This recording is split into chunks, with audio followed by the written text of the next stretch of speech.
Prepare for the return of the Alternative View Conference, AV5. Humanity versus Insanity, a conference that will make a difference.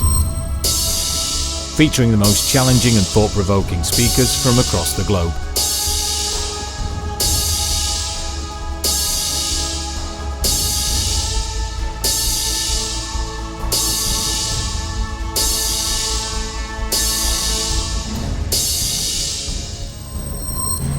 May the 16th to the 18th, 2014. Staverton Park Hotel, Daventry, Northamptonshire. AV5, the Alternative View.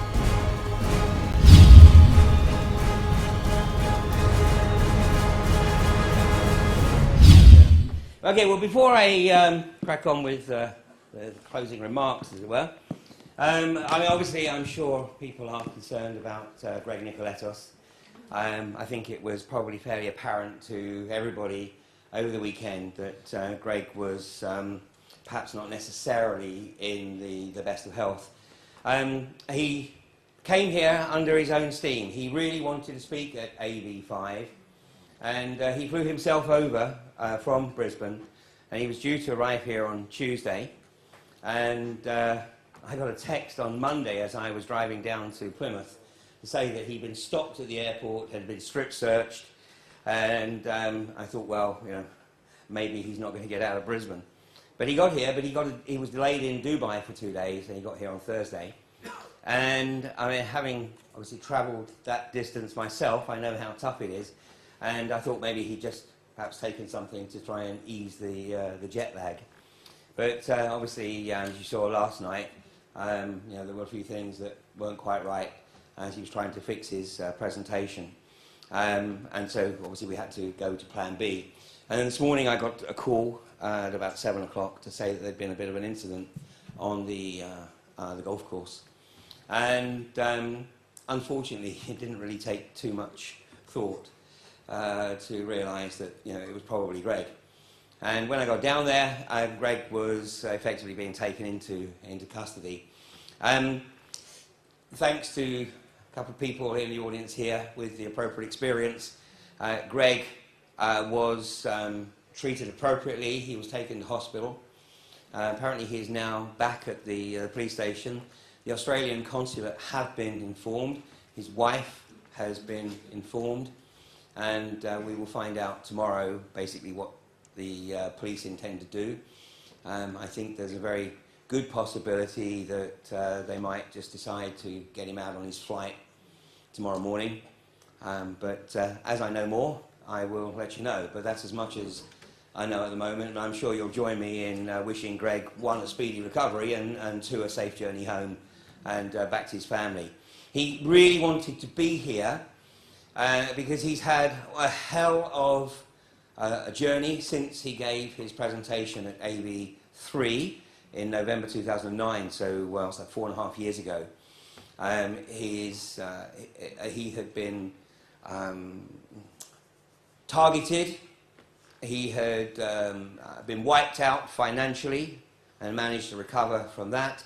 He'd been set up and supposedly accused of murder in Australia. And obviously when you look at the material that Greg has been putting out over the last few years, perhaps that shouldn't be any great surprise.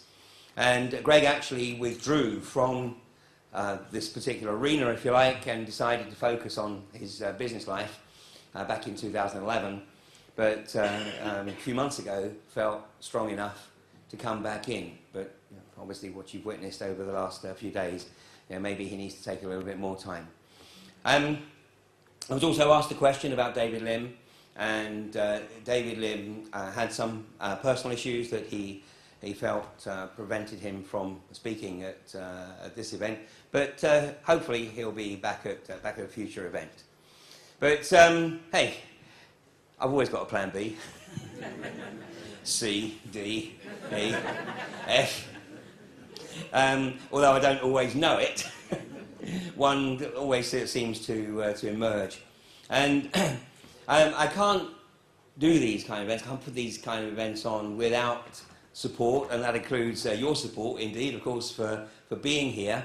But there are, obviously people who helped me pull all this together, and I would really like to acknowledge them. So, first of all, in no particular order, because they're all as important to this process as everyone else. So there's Kelly and Nicola. Where's Kelly and Nicola? Where's Nicola? Where's Kelly?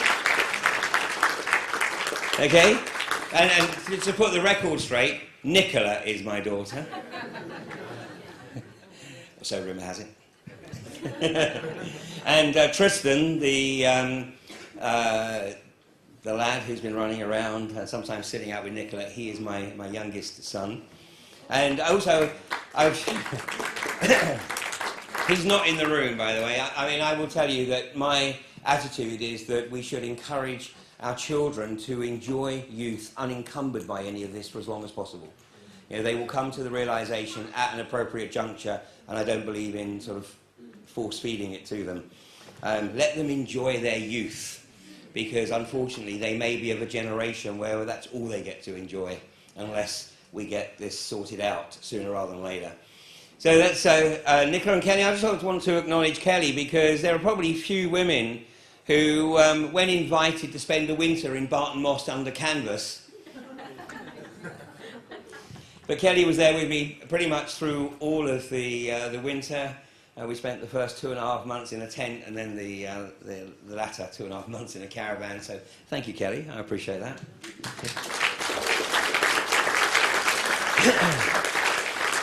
And then my video team. Where are they? This is Matt.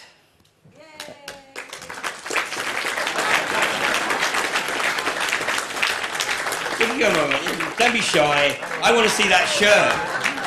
So Matt and Miles, I think Miles, yeah, it's a great shirt. And then on the cameras, Dave, who stepped in at the last minute to help us out, thank you. And Kyle over here. Oh, here's Miles, thank you, Miles.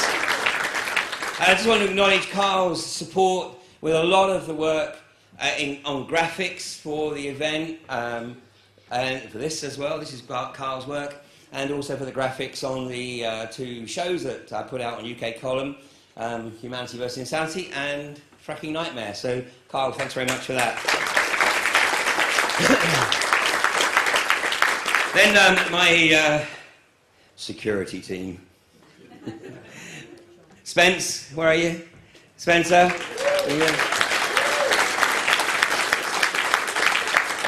And Johnny P, where's Johnny? Is he around? He ain't going to stand up probably. Now I just want to acknowledge John. John has worked with me for the last nearly 7 years, and he's like my confidant. If he thinks I'm full of shit, then he tells me. So he keeps me firmly grounded, and for that, which I very much appreciate. And well, we couldn't have done the weekend, or I couldn't have done it in this way without, of course, Daisy. So Daisy, who, as rumour has it, is not my daughter.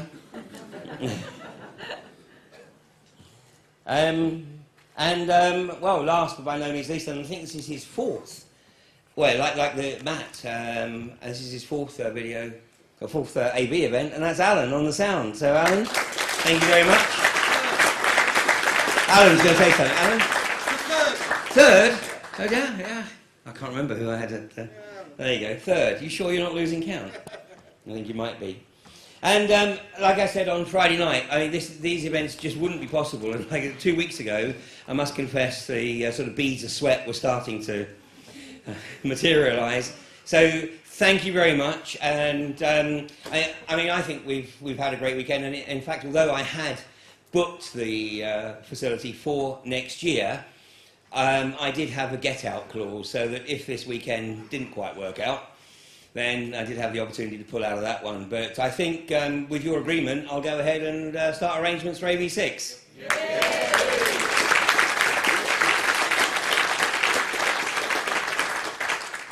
And the speaker that I sincerely hope we'll be able to get next year, unfortunately she wasn't available this year, and that's Rosa Quarry, who is doing some tremendous work in the US in raising awareness of Agenda 21. And I think that as the next few months unfold, I think Agenda 21 is going to become increasingly part of the alternative vocabulary. So, as I said, the event next year is going to be 1 week after the UK elections. We won't take any bets on the outcome of that yet. But 1 week after the elections, I'm sure we'll have a lot to talk about. So, there's one other person I want to acknowledge. He hasn't necessarily been part of AV directly, but I do want to acknowledge UK Column and, in particular, Mike Robinson. Yay! So where is Mike Robinson? Is Mike here? He's in the bar, okay. Okay, well then, okay. You know, Mike is tireless. I mean, not only does he work on the Daily News Show with Brian, but he works with me on a Monday night where we put out 2 live shows, Humanity versus Insanity at 7:30 and then Fracking Nightmare at 9 o'clock. Then he works with Clive DeCarl and with Alex G doing Doom Watch as he was here on Friday. So you know, without Brian and without Mike's commitment, then I think the alternative media might be a little poorer. So I don't mean that financially, we're already poor. But I think they're doing absolutely sterling work. Do they do work with Patrick as well? They put Patrick's show out, 21st Century Wire. Yeah, outstanding. By the way, Patrick, as I think he mentioned, is doing a workshop tomorrow on anyone who is there to offer advice and guidance to anyone who wants to actually get involved in the alternative media or create their own alternative media. Because the one thing that is absolutely for sure, the establishment are getting very, very concerned about the power and the effect of the alternative media. And, you know, we are learning, sometimes the hard way, that actually we do a lot better by just ignoring the mainstream media. Not even bothering, not even being concerned that they're not reporting the sort of stuff that we would like to see them report, because they're actually broadcasting to the people who, in most cases, are not relevant. I don't mean that unkindly, they're not relevant.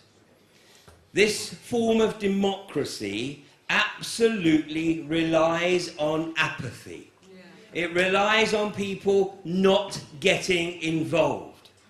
So the vast majority of the Sun readers and the Daily Mail readers are actually not going to get involved. So what we're trying to reach out to, what we are reaching out to very successfully in the alternative media, is the percentage of the population, the increasing percentage of the population that is actually now wanting to get involved. Not everybody comes at it straight away. It takes a little while to sort of build up the, perhaps the motivation, or even determining exactly how you want to get involved. But it's an increasing community. And we're using the tools that they have established for very different means. You know, one of the most powerful tools out there, as far as we're concerned, is Facebook. Facebook. Which can be a bit of an addiction. I know, I've seen some people who just cannot get away from Facebook. But it's a tool, and it's like all tools, it can be used appropriately or inappropriately. We're using it inappropriately, as far as the establishment are concerned. But it's an amazing medium for sharing information. You know, and unfortunately, of course, Facebook, just like Google, are developing algorithms all the time to nudge people back to orthodox thinking. You know, that's why if you're regularly looking for alternative information, you have to remember not to just look at what's on the first page of Google. Because what's on the first page of Google is the algorithmic content that has been calculated to nudge you back towards orthodoxy. So get into the habit of clicking on page 10 or page 20, yeah, because that may well be the data that's a little bit more appropriate than what the establishment wants you to look at. You know, in many respects, these are very very exciting times. But unfortunately, we have to go through trauma to be able to get the full benefit of the journey in this physical, empirical, material realm. We're here in this university for approximately 28,000 days. 28,000 days. And a big chunk of that is acclimatizing. That's infancy, childhood, youth, young adulthood. You know, Rudolf Steiner, 100 years ago, made the observation that anybody who really starts to get involved in the deeper journey before the age of 40 has got in too soon. Well, right now, we don't have the time to wait for people to get to 40, although that was pretty much about where I came onto the scene, as it were. I was actually 41, I think. So fortunately, it's great to see more and more younger people actually coming to a realization of what's occurring and wanting to get involved. And this was very evident to me at Balcombe and at Barton Moss. And I do want to acknowledge some of the people like Spencer and Sean and Pippa. Where are you? Yeah? Because particularly without Sean, let me tell you, without Sean, the camp at Balcombe and very definitely at Barton Moss would have been much more of a nightmare. Sean is our technical wizard and manages to pull probably rabbits out of a hat in terms of keeping the camps going. And the great thing about the camps is the phenomenal spread of the ages of people, from young children who are coming down to 82-year-old Anne Power, who right now is one of the Guardian's candidates for, was it activist or campaigner, environmental campaigner of the year. And you know, this spread of ages is so important because, you know, we, like I was saying on Friday, you know, we have to get our message across, right across the social and the political spectrum and the age spectrum. You know, and it's very difficult for perhaps people in their 50s to reach out to people in their teens or 20s. But then, you know, those people coming into the community are doing an amazing job of getting the word out there. People are beginning to realise that, you know, the bankers, the banksters, the global banksters are riding on the backs of humanity. This agenda has been going on a long time, but it's accelerated phenomenally over the last 101 years. The Federal Reserve Bank being established on December 21st, 1913, so just over 100 years, we're in the 101st year of the Federal Reserve. This was the third attempt by the global banksters to establish the Federal Reserve. The first two attempts failed because the senators and Congress of the US, this is the 19th century, remember, realised that if they allowed the banksters to take control of the issuance of currency and the economy, then it could only lead to one thing, and that is total subjugation of the countries. So the banksters actually came up with a very creative plan to ensure that they managed to establish this third attempt at establishing a Federal Reserve without the opposition of the Senate. So, coincidentally, a significant chunk of the senators that were opposed to the Aldrich Plan, as it was called, the establishment of the Federal Reserve, were on a ship which was sailing across the Atlantic and hit an iceberg.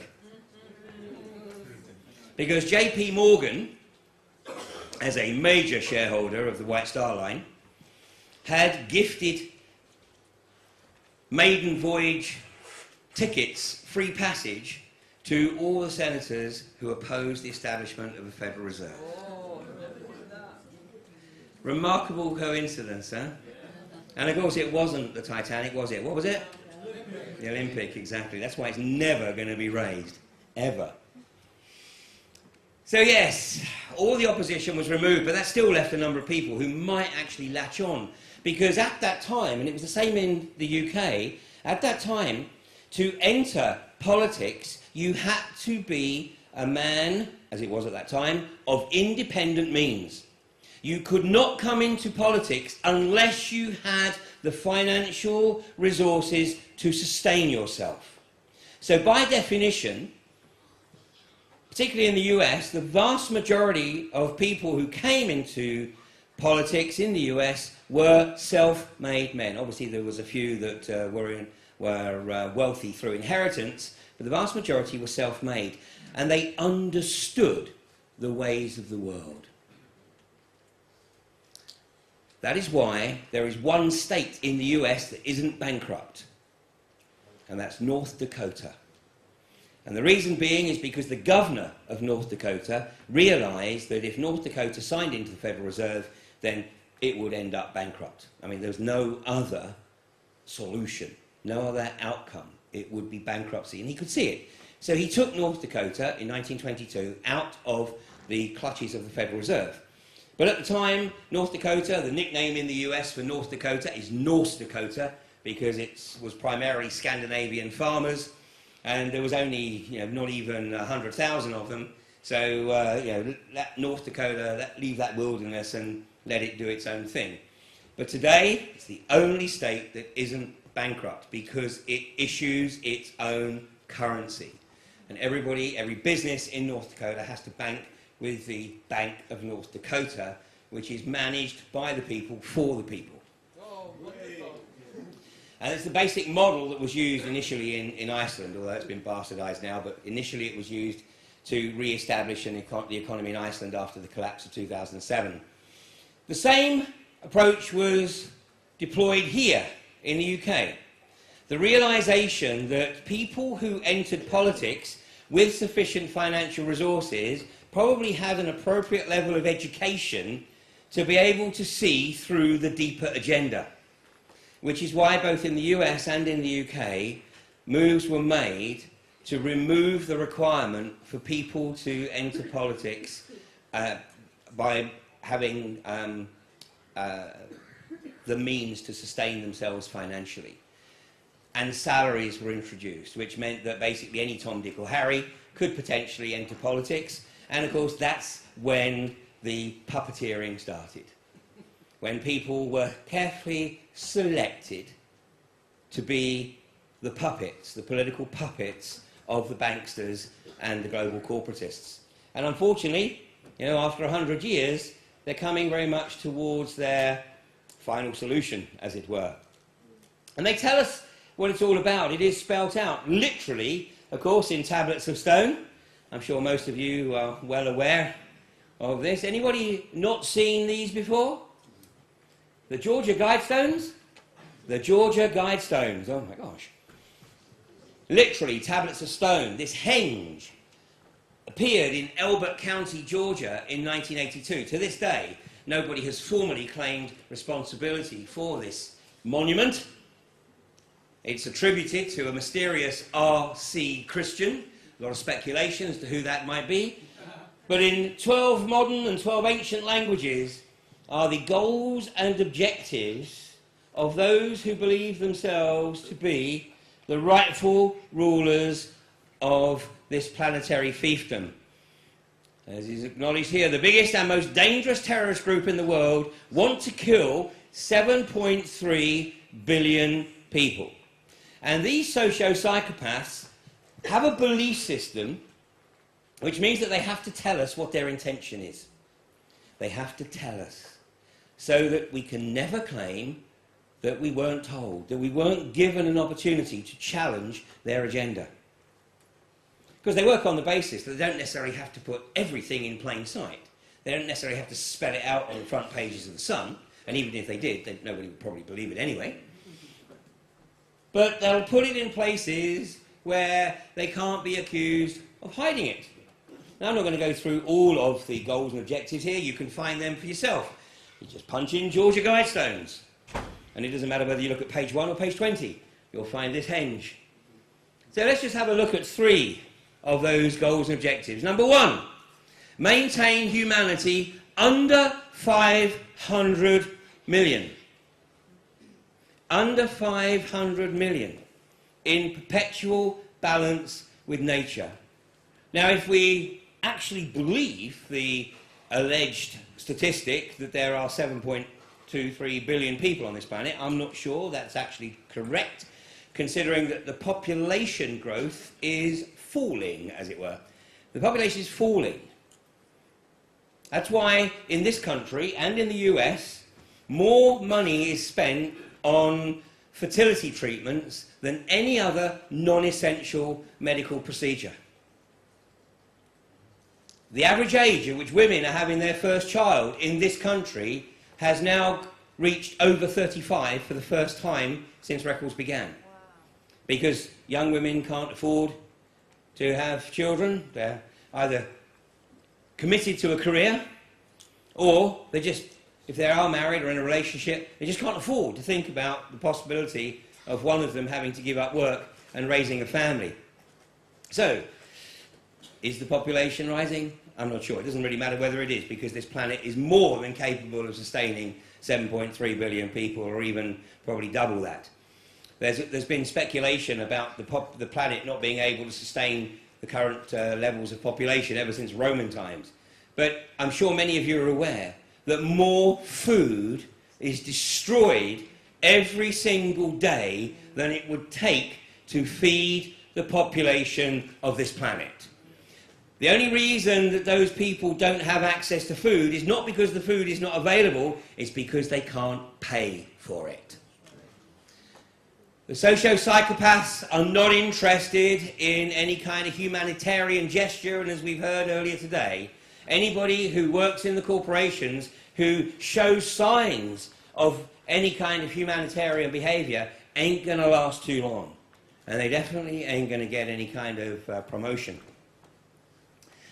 Guide reproduction wisely, improving fitness and diversity. Straight, of course, out of the eugenics agenda. And number 10 here was, be not a cancer on the earth, leave room for nature, leave room for nature. And of course, you know, the word that is used to the collective noun, if you like, that has been created to embrace all of this is sustainability. Sustainability, because if you don't think about it for too long, sustainability sounds like a great idea. But it's sustainability for whom? For whom? It's not sustainability for us, for humanity. It's sustainability for the socio-psychopathic global corporatists who want to preserve their lifestyle and actually make their lifestyles a lot less complicated. And of course we're participating in the process as we automate at a phenomenal rate of knots, and we're seeing people effectively pushed out of work through automation. The most obvious part of that is perhaps in the supermarkets, where more and more the supermarkets are guiding people towards the self-service checkouts, and all those people sitting at the checkout desks are effectively watching their jobs disappear. And then of course we have the other manipulations, such as the fact that more people are employed now than at any time over the last decade, but of course they're employed on 0 hours contracts. Look, it's spelt out what you are. It's human resources. Human resources. You're a commodity to be used, abused, and spat out when they no longer have any purpose for that resource. It's a commodity. And that's why right now, basically anybody who isn't part of the corporatist agenda, those people who are not contributing to the corporatist agenda, are being demonised. People who can't find employment, people who have to live on benefits, etc., are being demonised. And where they want to go to, as we heard earlier again today, is towards an agenda of euthanasia, of voluntary assisted suicide. And it sounds outrageous. It's meant to sound outrageous so that nobody will ever believe it. We've also heard about the agenda. It reduces fertility. And let me just show you. This proposition to reduce humanity to 500 million. Let me just show you how plausible that is if the population reduces at just 1% per annum. 1% per annum. So if we assume that last year, at the end of last year, 2013, there were 7 billion people on the planet, at just a reduction of 1% per annum, it means that by 2027, we're under 6 billion. By 2045, under 5 billion.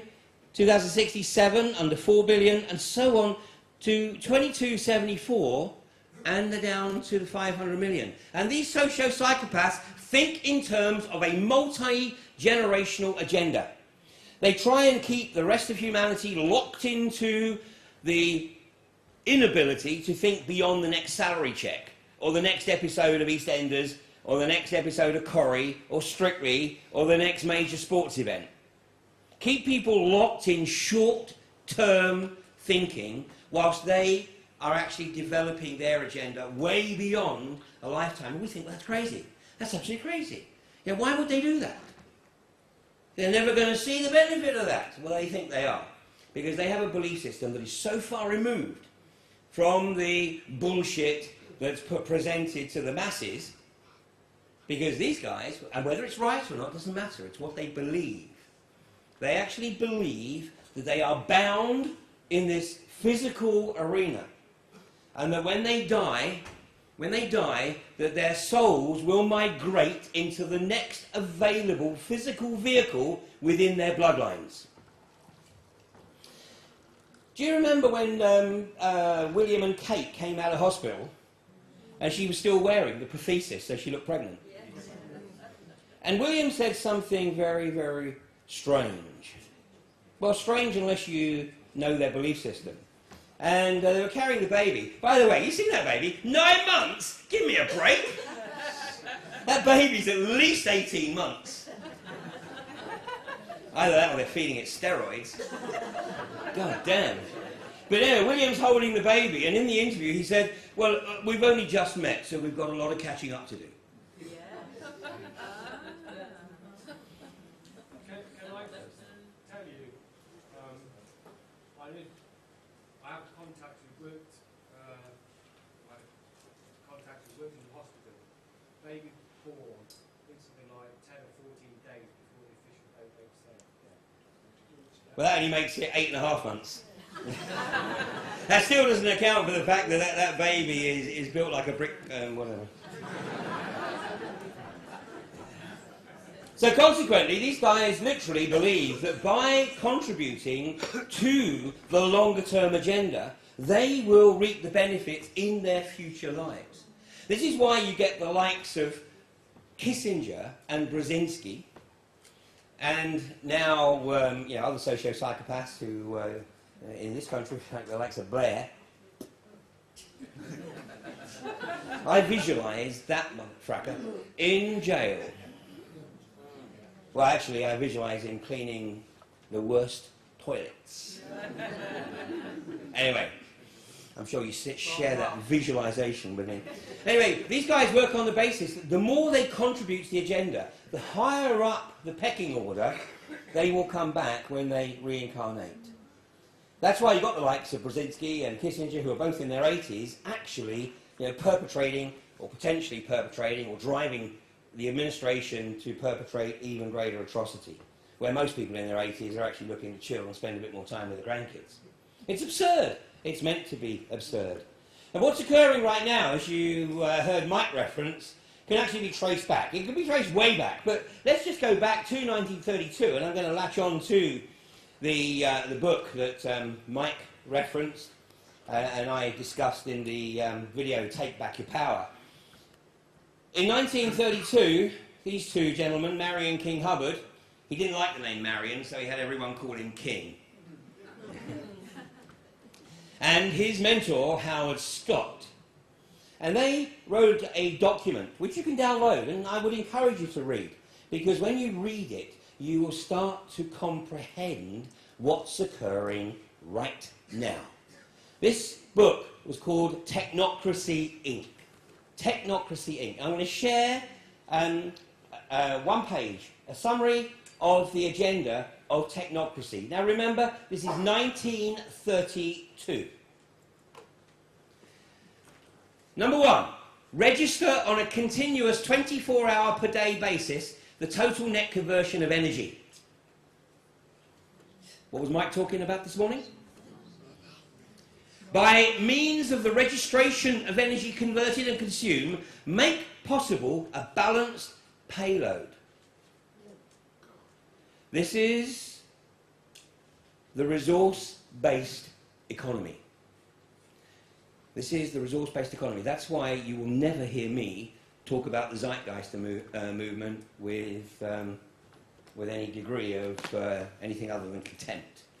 Zeitgeist movement is a deliberate attempt to recruit under 35s, particularly targeted at under 35s, into a resource-based agenda. Number three, provide a continuous inventory of all production and consumption. Number four, provide a specific registration of the type, kind, etc. of all goods and services where produced and where used.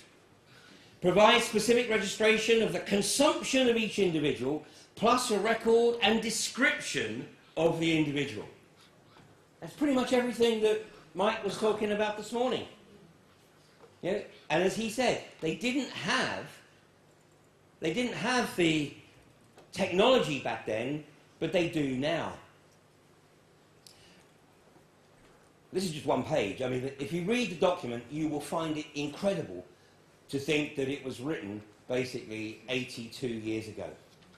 Roll the clock forward 21 years, and then there's a think tank that was put together in 1963, and they published, well, they didn't publish this, this was actually a document that was published afterwards, but the initial report is called the Report from Iron Mountain. Now this again is freely available, you could download it as a PDF, and I would encourage you to look at this document because it's a step forward beyond technocracy. But it's effectively taking the basics of technocracy and then taking it as a think tank to establish as effective US policy. And I'm just going to share one quote because this is quite an all-encapsulating quote. It says, "It has been hotly argued that such a menace would offer the last best hope of peace."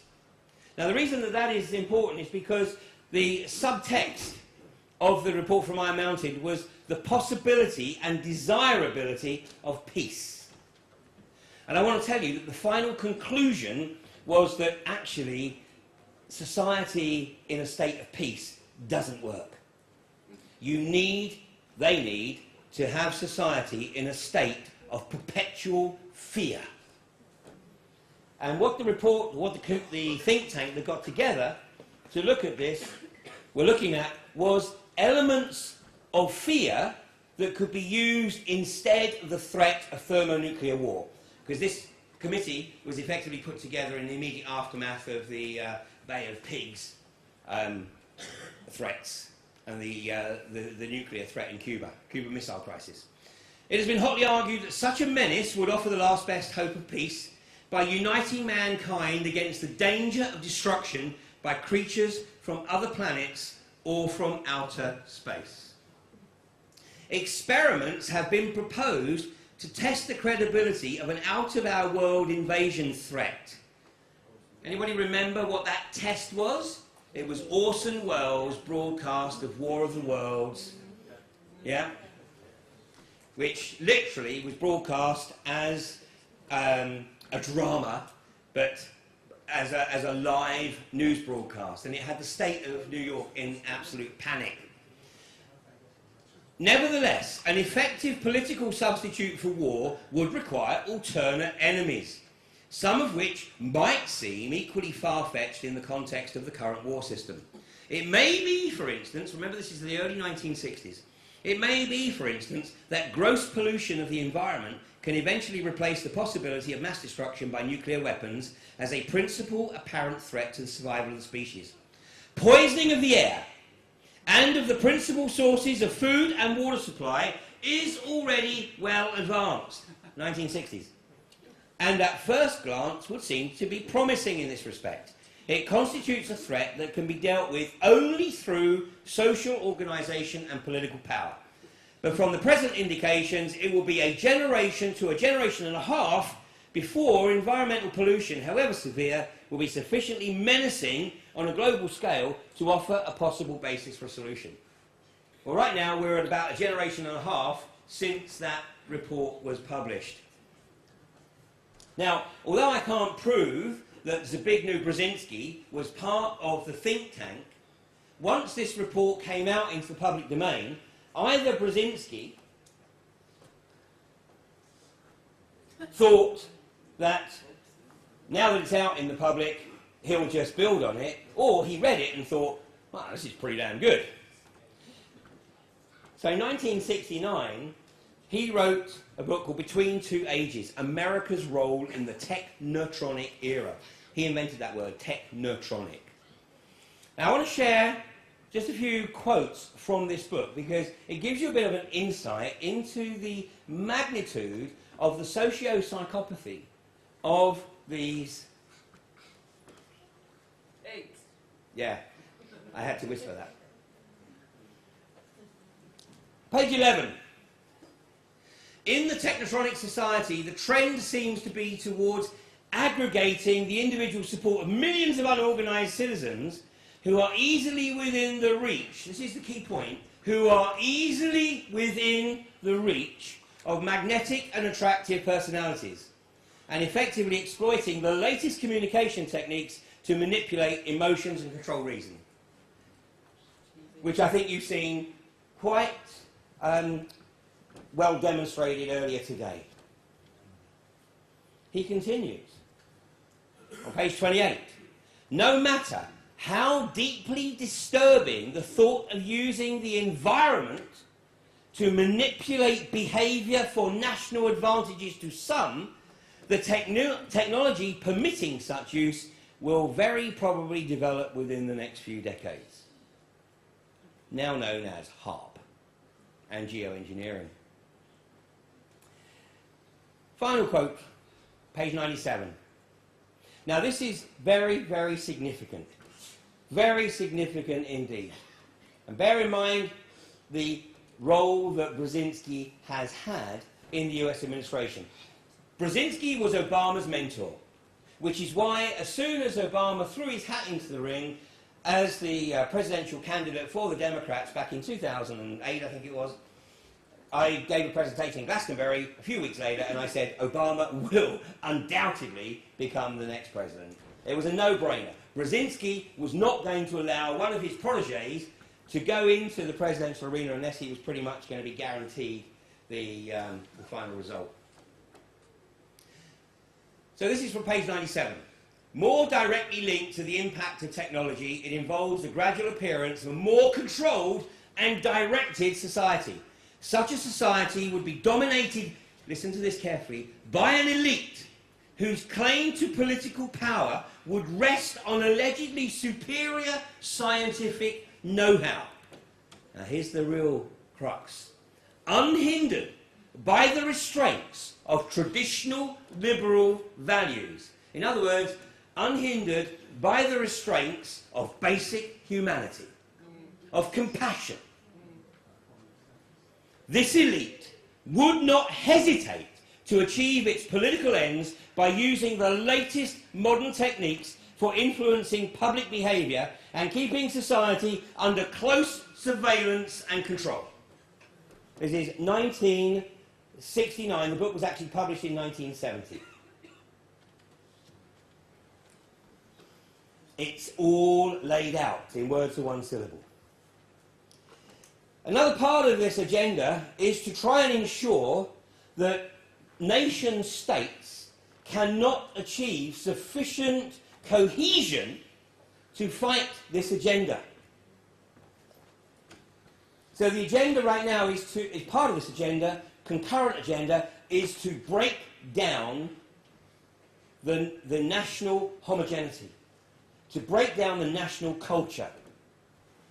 But they told us this, they spelt it out in words of one syllable. And the guy who was entrusted with this in the UK was this guy. Anybody recognise this guy? Peter Sutherland. Peter Sutherland. Has anybody heard of Peter Sutherland? A few. This guy, I'm going to show you some of his connections. This guy was one of the youngest Attorney General of the Irish Republic. And he was clearly groomed to become a puppet, a manipulator of the global corporatists. But this is an interview, basically, that he gave to the BBC on June 21st, 2012, and they said EU should undermine national homogeneity through immigration. Making it very clear. It doesn't matter what the likes of Cameron or even Farage put out there, that's to give people hope. Hope. In other words, it ain't going to happen, but it'll give you hope. So Peter Sutherland told peers the future prosperity of many EU states depended on them becoming multicultural. In other words, no national identity. But let's have a look at Sutherland's connections. Here he is. I mean, this guy is an Irishman by accident birth. I find it incredible that this guy actually feels secure in returning to Ireland. He has a home just outside Cork. Because this is the guy who was the architect of the collapse of the Irish economy back in 2008. And the reason we know that is because he manipulated a meeting with Brian Cowen and Brian Lenihan, who was the Taoiseach, the Prime Minister, and the Chancellor at that time, along with the Chairman of Allied Irish Bank, and basically got the Prime Minister and the Chancellor to agree to the taxpayers underwriting all assets and liabilities of Irish banks. And this was absurd. It could only lead to one thing, the absolute decimation of the Irish economy. But this guy is very, very well connected. There we go, just a few of those connections. Former Attorney General, he went to the European Commissioner, he's one of the youngest EU commissioners. He's a former chairman of Allied Irish Banks, founding Director General of the World Trade Organization, founding member of the European branch of the Trilateral Commission. Oh, and he's former chairman of BP and Royal Bank of Scotland. In fact, he was on the board of Royal Bank of Scotland when Royal Bank of Scotland effectively collapsed and went into public ownership, at which point he was asked to leave. He supposedly donated his severance cheque to charity. And he's on the board of Goldman Sachs International. You want to see a few more of this guy's connections? Yeah. Now, this is a very high quality graphic that you can find for yourself on the web. And obviously, if you put it up on your screen, it's going to look like that. But you can expand on it, and you can see how incestuous the global corporatist puppet show really is. Because none of these guys are part of the inner sanctum. You know, they've all sold their soul in return for the trinkets associated with a good life in this materialistic world. They'll pay the price later, though. And of course, the goal, as far as they're concerned with everybody else, is just to keep them on the hamster wheel. And as many of us will attest, to get off that hamster wheel hurts. It doesn't matter whether you fall off, are pulled off, or are kicked off. But when you get off, it hurts. Because until such time as you get off, you know of no other life than running on that hamster wheel. I mean, I've got to tell you, 15 years ago, I had no concept of life without a salary. It was just beyond my perspective, completely beyond my perspective. Now I have no concept of life with a salary.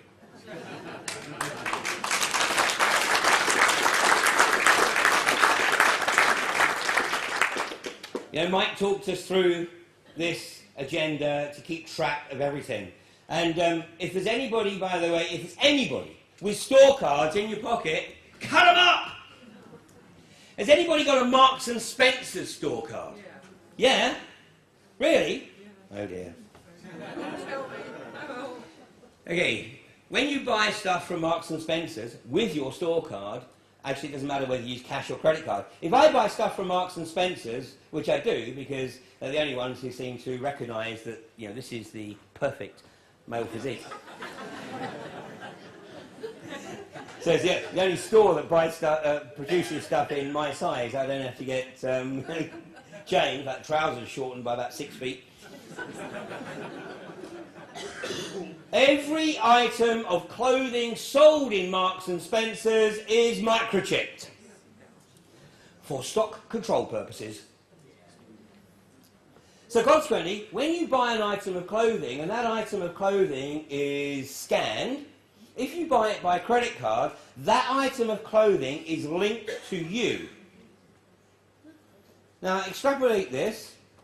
So we have a situation, potentially, where we've got receivers down either side of the road, the Wi-Fi receivers, literally picking up the signal from the chip that's encoded into the clothes you're wearing, and into the database goes this information. Oh, there goes Ian Crane wearing a set of underwear that he purchased at Marks and Spencer's in Bristol, and he's wearing a T-shirt that he purchased in Marks and Spencer's in Exeter.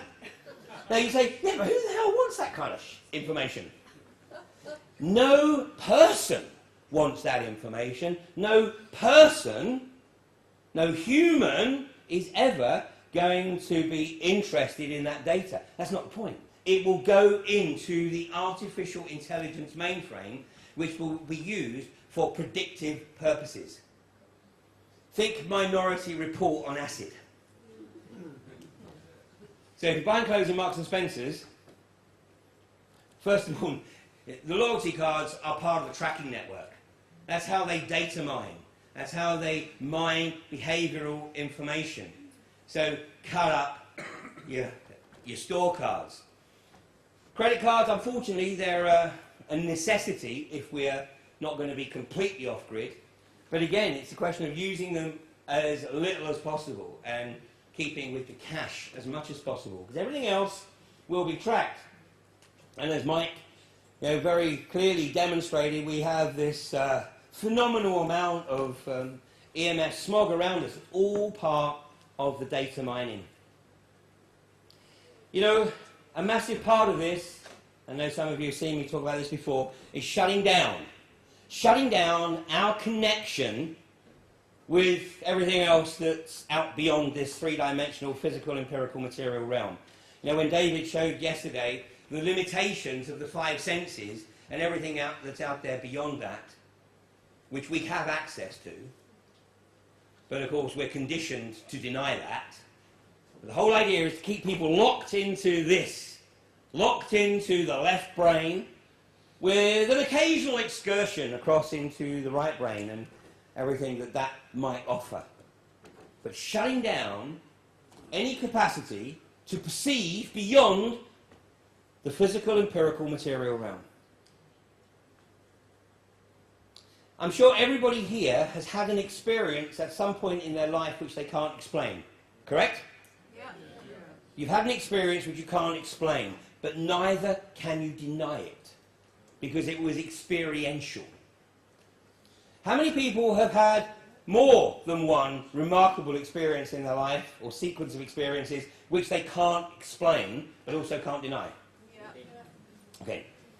Now, keep your hand up if you actually now believe that you can influence the remarkable events. Fantastic. Fantastic. The establishment, those who think they are the rightful rulers of a planetary fiefdom, absolutely believe that they can influence the events. Many of them can. They will train their initiates through the various brotherhoods and the secret societies. Keep your hand up here if you learned your abilities through initiation with a secret society. Oh, I saw it. Freemason in the house. Experiences with Freemasons, potentially. Yeah.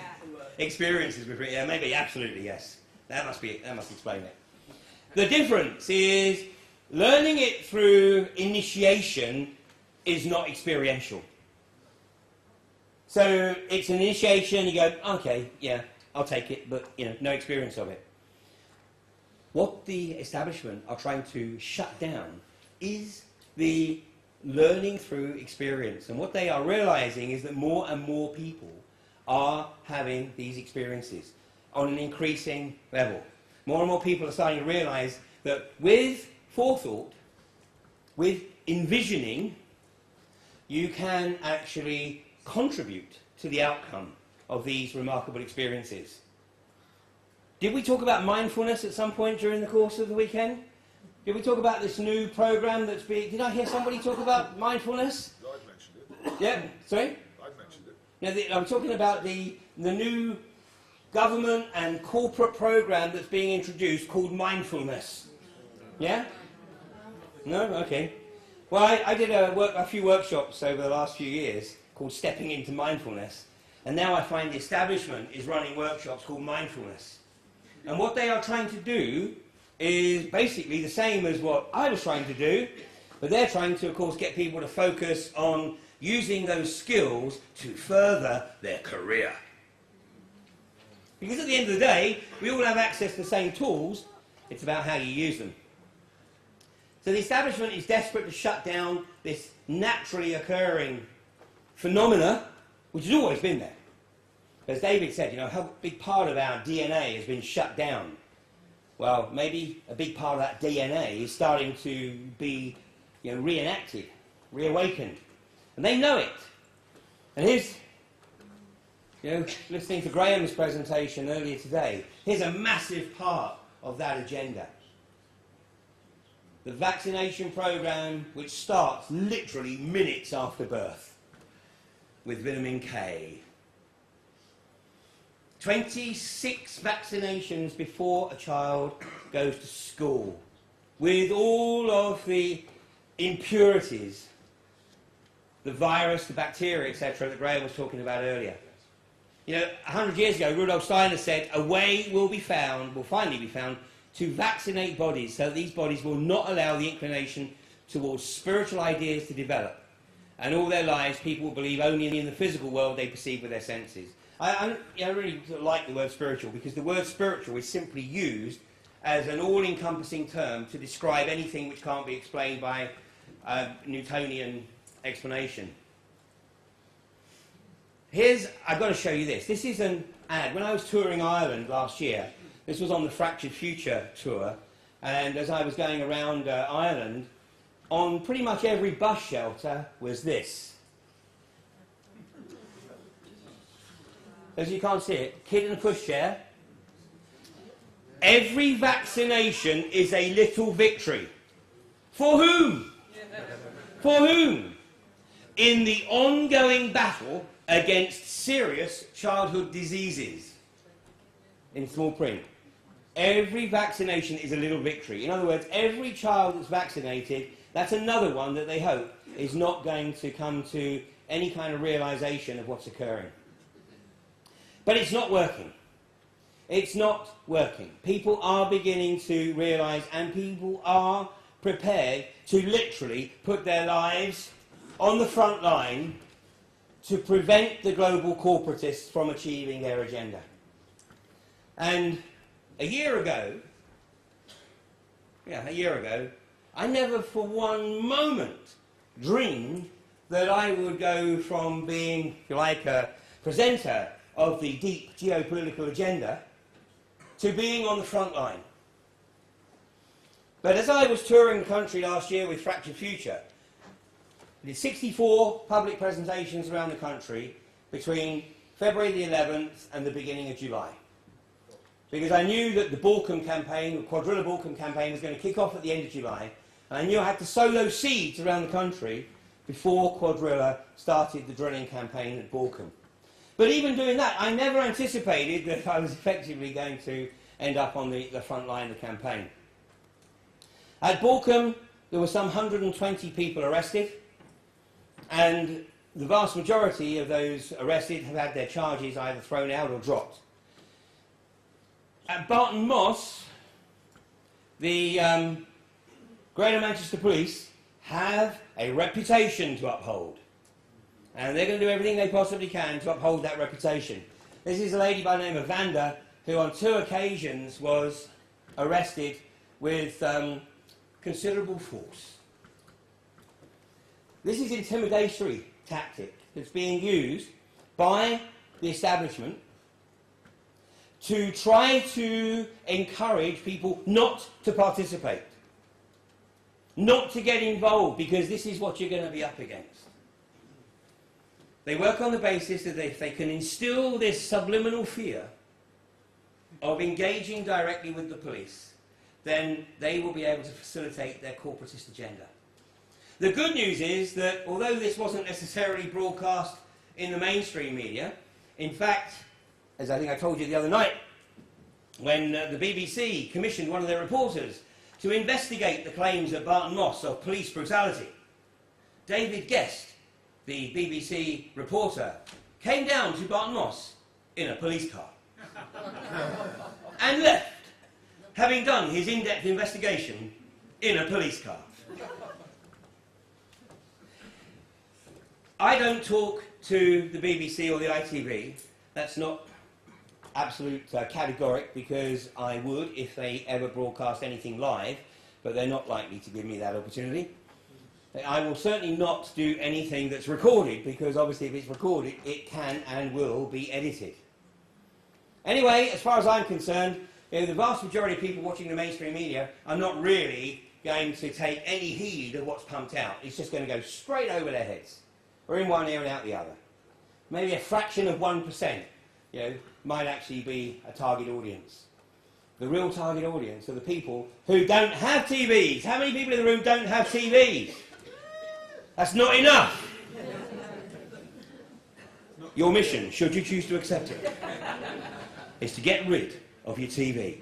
A few years ago, it would have been dismissed as an outrageous, rampant conspiracy theory to suggest that your TV had a built-in camera and could monitor your activities in your front room. Yet, last year, that was published in the mainstream media. It was admitted that L&G and Samsung incorporate this technology. Initially, it was just to record what channels you were watching, and then it was admitted that within the TV was a camera which could be activated remotely to see what people were doing in their front room. Well, you know what they're going to be doing. They're going to be in the alpha state.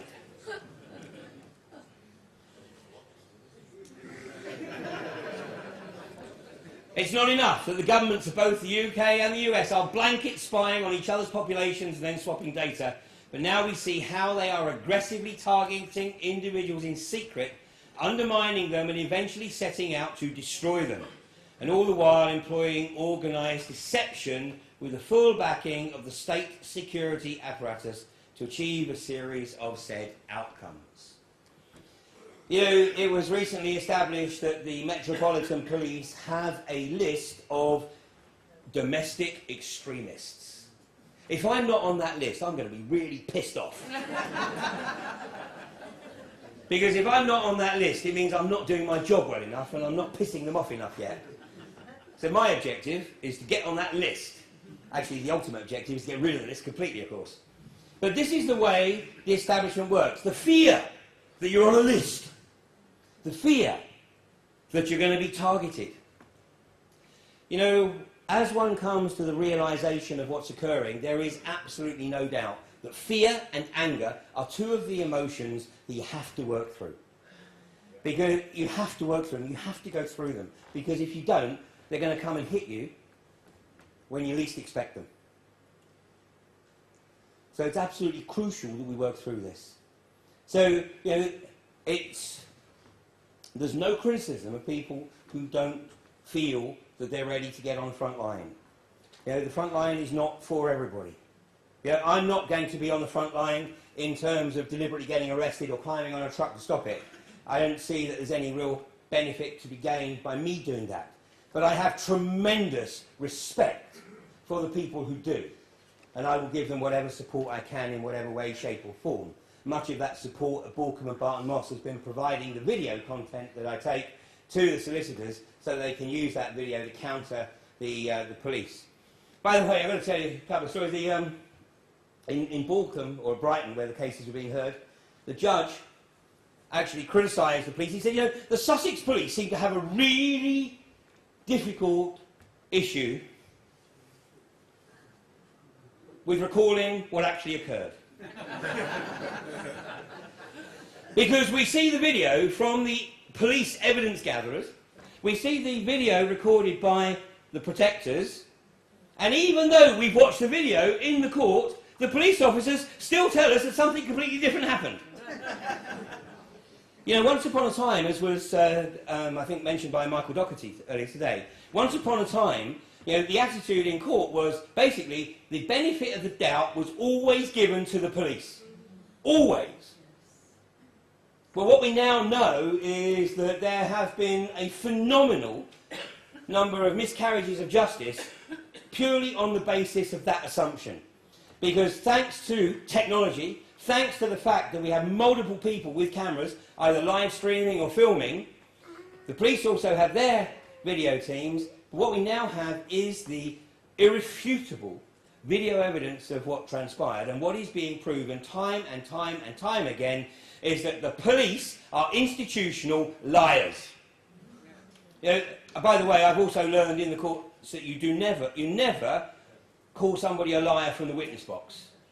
You use the term mistaken. They must have been mistaken. Judges don't react too well to the term liar. But, I mean, the best experience in court was a couple of weeks ago in Manchester, where when one of our protectors was found not guilty of threatening to murder one of the lorry drivers, trumped up charge. And the public gallery was only about 10 chairs, but instinctively we all went, yes! And started applauding. And the judge said, this is not the Jeremy Kyle show. I was in the second row, so I was like this. Yes, Judge. If it wasn't for the judiciary right now, we might be in a world of hurt.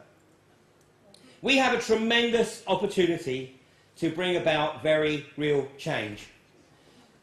Within the next month and a half, everything that you see in green on this map is going to be up for grabs by the oil and gas industry for extracting unconventional gas. 64% of this country. 18% is already licensed. That's the areas that you see in brown. The focus, obviously, to date has been Quadrilla here in the Blackpool area, down here in Sussex, and here in Greater Manchester.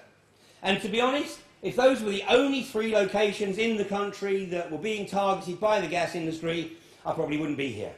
Because I would, unfortunately, accept it's 3 areas of country, and they would be the sacrifice zones. Sacrifice zones. This country has always had sacrifice zones. Very few people are aware, and you can find this information on the National Coal Board's own website. Between 1850 and 1996, which was pretty much the end of the coal industry in this country as we knew it, in that 146 years, 195,000 people lost their lives in accidents directly related to coal mining. 195,000. That's an average of 111 people every single month for 146 years. And all to get the energy resource that we needed to power this burgeoning industrial society. Was anybody aware that it was 195,000 or 111 a month? The answer to that is yes. At central government level, within the coal board, somebody would have been aware of the magnitude of the tragedies that were occurring. Top of the league table, by the way, was Lancashire, with 47,000. But it was effectively decided that this was an acceptable mortality rate to power this society. And the sacrifice zones were, of course, South Wales, Kent, Lancashire, and then all the way up the Eastern Pennines, and of course right into Scotland. These were the sacrifice zones. We still have sacrifice zones. They're mainly South Wales, Glasgow, and then Liverpool, and the north east. And these are the sacrifice zones where industry is discouraged from establishing any kind of base, because that's where the primary resource for the military comes from. The cannon fodder, sacrifice zones. But now, with the unconventional gas agenda, 64% of this country potentially becomes a sacrifice zone. So on the 1st of July of this year, when the rest of the country comes up for grabs, I sincerely hope that the whole of this area in green is bought up, because that will enable us to get the message out to all the people living in these areas that unless they get off their butts within a very short time, their area is going to look like this. Now, this is from Quadrilla's own website. 120 pads in an area on the Fylde Peninsula there. And apart from Lytham, St Anne's, Blackpool, Fleetwood and Preston, this is very rural. It's all farmland. Unfortunately, there are now, I think it's 16 anti-fracking groups in this area alone. All independent, all autonomous, tightly networked, but not linked by any hierarchy. So that's what it looks like in a graphic. What does it look like on the ground? And this is southern Queensland. This is not the worst case scenario. In southern Queensland, in the last 5.5 years, 5,000 wells have been drilled. And because of the nature of the beast, and I don't have the time to go into detail tonight, but because of the nature of the beast, this is about a square kilometre. 8 of these pads, 6 to 8 of these pads per square mile. With horizontal drilling, it literally means that this whole area, and in fact in southern Queensland, the area that has been drilled in the last 5.5 years is the size of the UK. Wow. The size of the UK. That's why for the last few weeks there's been this massive blockade at Bentley in northern New South Wales, just south of the Queensland-New South Wales border, because the people of New South Wales have looked over the border and they can see the devastation that this industry has caused, and they have no intention of allowing it to come across the border into New South Wales. If we are unsuccessful, we won't be, but if we were unsuccessful in stopping this industry from kicking off in the UK, this is what the UK, 64% of the UK will look like inside 50 years. Don't believe for 1 minute this is any kind of transition. It's not. There's no doubt whatsoever that the gas deposits under this country are potentially enormous in the unconventional geology. And the hydrocarbons industry is determined to maintain its global monopoly on the energy resource.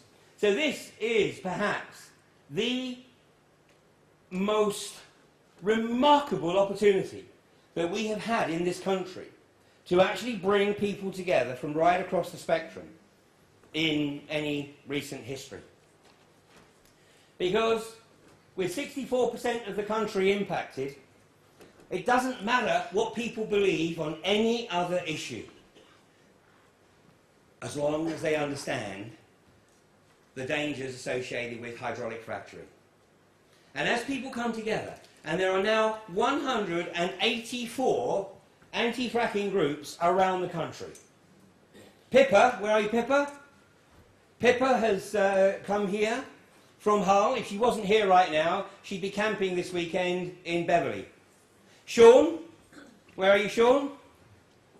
Yeah, Sean will be heading back to the Beverley camp. Apparently they're without light, Sean, so the message is, could you get your butt up there sooner rather than later? These camps are crucial. You know, I have been trying to get the word across for many years. Petitions, I hate with a vengeance. Yeah. I hate petitions. Avars and 38 degrees are a total waste of time. They're parasites. Petitions, the establishment loves, because they disenfranchise people. Because people think that as soon as they put their name on a petition, that's it, I've done my bit. What happens when you hand a petition in to the government or to the industry? They say, oh, thank you very much, we'll take a look. Gone. It's meaningless, it's completely pointless, it disenfranchises. The one-day protest. The one-day protest. I've been trying to explain to Stop the War for the last 10 years that one-day protests are a complete and utter waste of time. But of course, the Stop the War coalition is totally controlled opposition. The one-day protest is intended to be a social safety valve, to give people the opportunity to have a nice day out, meet up with like-minded people, you know, have a nice time, particularly if the weather's nice, and then go home believing that they've done their bit. The only people who benefit from protests are the transport companies for getting people there, the food and drinks vendors for keeping everybody in sustenance, and the police for all the overtime they get. And they're very grateful for the occasional bit of riot training. But everybody goes home, and so nobody from the industry or from government is anywhere near the area that the protest is taking place. So they, when they come back to work on a Monday morning, protest? Who gives a damn? They are a social safety valve. That's why the Occupy movement, whilst the Occupy movement lost direction, it was a great global social initiative. Unfortunately, of course, it could only end the way it did end, particularly as it was, it was too all-encompassing. It was just anti-establishment. And so consequently, it didn't really engage the masses, didn't engage Middle England. The difference with what's occurring right now with the fracking agenda is it is engaging Middle England, and thanks to the Occupy experience, we've got a new way of challenging an industry that will poison the basics of this nation. That's the occupation of the intended well sites. And right now, Quadrilla, Dart Energy, who are merging with iGas, the new company name is going to be Digas. Very appropriate. They're on notice, and Rathlin Energy in Hull, Egdon Resources, Celtic, all these companies are on notice that wherever it is that they intend to get their bits in the ground, those well sites will be occupied. And we are learning about the legal processes. We are learning how to challenge the police. We are learning how to ensure that the police are forced to follow the Crown Prosecution Service guidelines. We're learning how to step through the fear of arrest. The establishment is learning very quickly, and it's looking for new tactics to try and shut this down. At a presentation that was given by Manchester Police's anti-terrorism officer to a group of combined services personnel, in the presentation she said the people at Barton Moss are economic terrorists and borderline extremists. No, I'm not an economic terrorist. I mean, I'm to the right, if you like, of the collective at the camps. If for no other reason, then I am absolutely a believer in national sovereignty. And I'm not anti-capitalist. I am anti-corporatist. I'm a benign capitalist. It's a massive difference between benign capitalism and corporatism.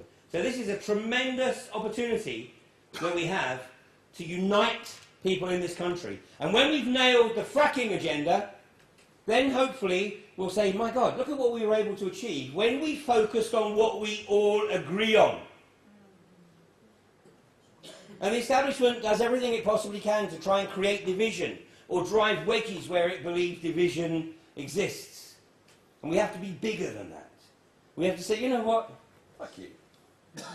We're going to focus on what we agree on. We know we disagree on a lot of other issues, but we agree that fracking is not a good idea.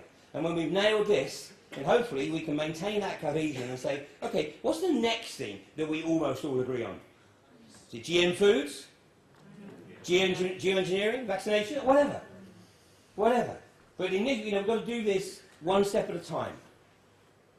So this is, I think, an absolutely unique opportunity. And what we've heard, through the weekend, with various groups, whether it's British Constitution Group in Manchester, whether it's the Reality Party, or it's just an anti-fracking group.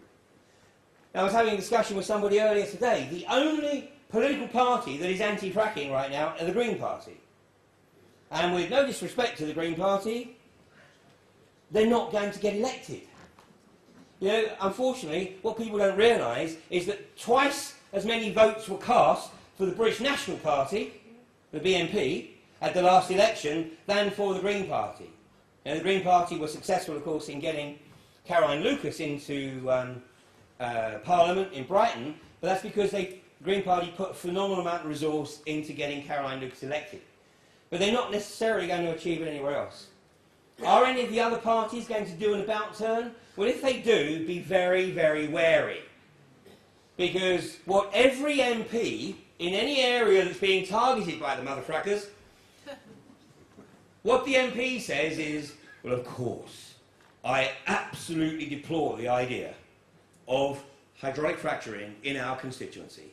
And I will do anything I can within my power to present hydraulic fracturing in our constituency. But I still support the overall agenda because we need the gas. And this is how they want to play their get out of jail free card. So we've got Andrew Tyree, Conservative MP down here in Chichester, Charlie Elphick, Conservative MP over here in Kent, and we've got Barbara Keeley, MP for Earlham and Eccles, Labour, and they might as well be reading from the same script. Yeah? We will resist hydraulic fracturing in our constituency, but we still support the overall agenda. So all of these MPs say the same thing, but they still support the overall agenda. And if we don't get this nailed within the next year, before the next elections, then whoever gets elected will claim that they have a mandate from the people to start the hydraulic fracturing agenda. Because right now, every one of them parties, Tory, Labour, Lib Dem, UKIP, whatever, are all pro-fracking. If UKIP had an epiphany and went anti-fracking, seriously anti-fracking, they could become a very serious thorn in the side of the establishment. Alternatively, maybe we do it ourselves. Maybe we look to do what has happened in Salford with Bez, the front man of Happy Mondays. At least he's had the courage and the conviction to put himself forward for election on an anti-fracking ticket. We've got to get away from this, and we've absolutely got to recognise that the establishment, those who think they are the rightful rulers of a planetary fiefdom, rely on our apathy. They rely on our abdication. And they rely on our willful ignorance. They don't care which of these categories we fall into, as long as we fall into one of these categories, because then we are not a problem. And then they have what they call social license. Social license is political speak for apathy. In other words, look, yeah, we're going to poison your water, but nobody gives a shit, so we're just going to get on and do it. And just to show you the sort of mentality that we're dealing with, I occasionally, for a bit of fun, post on the iGas stock forum. Would you believe they consider me a loony? I know. Shock, horror, disbelief. Or a conspiracy theorist. One of the guys posted, well, until such time as the water's poisoned and there's a few thousand dead, invest, invest, invest. That's the kind of mentality that we're dealing with.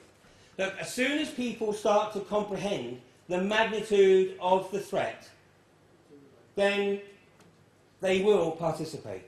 And Andrew Austin, who is the chief executive of iGas, at a meeting last week in Birmingham said, we have to engage with the women. We have to engage with the women. And the reason he said that is because what they're becoming more and more aware of is that the core of the anti-fracking community is female. Because it's very, very simple, really. The vast majority of the male population are doing this. They're spending every damn hour under the sun, increasingly so. Those who have work, they're spending every damn hour trying to keep a roof over their head and food on the table for their family. But the women, and it's the mitochondrial DNA perhaps, but the women have the foresight to see that if we don't shut this down, then we are condemning future generations to lives of absolute abject misery. Peter Brabeck, who is the former Chairman and Chief Executive Officer of Nestle, and you'll find this interview on YouTube. And he gave an interview, and remember, this is 9 years ago, and in that interview he said, in his opinion, nobody should have access to water. Sorry, what he actually said was nobody should consider it to be a human right to have access to fresh water. What he was saying was that unless you're on the corporate payroll, unless you're a corporate slave, you do not have the right to have access to the basics of life. Which is why we're seeing the demonisation now of people who basically are, for varying reasons, not able to contribute to the corporate environment.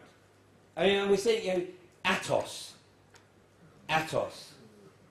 Well, the full name is Don't Give Atos. I mean, to work in these organisations, you have to be socio-psychopathic. You have to be. I mean, what was the one I heard this week? That a woman with a Down syndrome child got a letter from Atos, basically demanding proof that her child still had Down syndrome.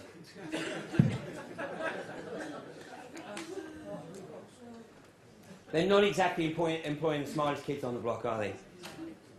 You can see where this is going. It's spelt out. Technocracy from 1932. Report from Iron Mountain, 1963. The technocratic agenda between two ages. Zbigniew Brzezinski's interpretation, 1969. It goes on and on. Think tank document after think tank document after think tank document all allude to this agenda. Their agenda is ultimately to abolish humanity as we know it. What will remain will be drones. Will be the slave drones to those who consider themselves to be the rightful rulers of a planetary fiefdom. In the scheme of things, the 28,000 days that we're in this university is barely even the blink of an eye. Yeah, there are life forms on this planet that live their entire life inside a few hours. Certainly within a day. The entire life, from birth through infancy, childhood, adolescence, young adulthood to full maturity inside 12 hours. Consider the possibility that there are life forms that have a lifespan that's 28,000 times our lifespan. In which case, our lifespan is barely the blink of an eye. Consider the possibility that there is a universal law which demands that if another species is going to take over a planet, they have to do it with the participation of the existing population. I don't know, just a hypothesis. But we are participating in our own potential destruction as a race through our apathy, our abdication, and our willful ignorance. Now, every one of you is not You are part of a very, very small but rapidly growing number of people, not just in this country, but in the world, that see through this bullshit and are prepared to sacrifice some of the luxuries of life to ensure that future generations are not subjected to lives of abject misery that the global corporatists have in mind for them. But ultimately, we've got to engage in that game. It is a game. Treat it as a game. Personally, I never even start playing a game unless I intend to win. Because otherwise you're not being fair to your opponent. There's another factor, of course. The only way to improve your capacity and capability in any sport is to play against people who are better than you. These guys are better than us right now in terms of the Machiavellian agenda because they've had a lot of practice. But they have limitations. They have limitations because their puppets learn through initiation. And our growing community is learning experientially. You know, if we don't have 400 people here next year, or something like that, then, you know, I will be disappointed. But right now, the onus is on every one of us to look at what it is that we can do. Every one of us has different skills, different abilities, different resources. But it's a question of looking at what it is that we can do to be able to participate in this and make sure that those who think they are the rightful rulers of a planetary fiefdom are not only put in their place, but ultimately kicked off this mortal coil. I know we can do it. I know we can. But you know what? I think we've done it before. We might not remember it, but maybe some of it comes back to us from time to time. Is there anybody here who feels that, you know, we have the opportunity here to tap into something that is beyond this physical, empirical, material realm? Yeah, we do. You know, I certainly couldn't do what I do without some level of consciousness that I can't explain. I cannot explain it. It doesn't fit any Newtonian explanation, but it's undeniable. I often joke, things only get fucked up when I get involved. If I stay out of it, it's amazing what happens. You know, you got to have the faith, but we've also got to put in the commitment.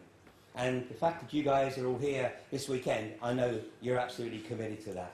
So thank you so much for being part of the weekend. And obviously over the next few days, the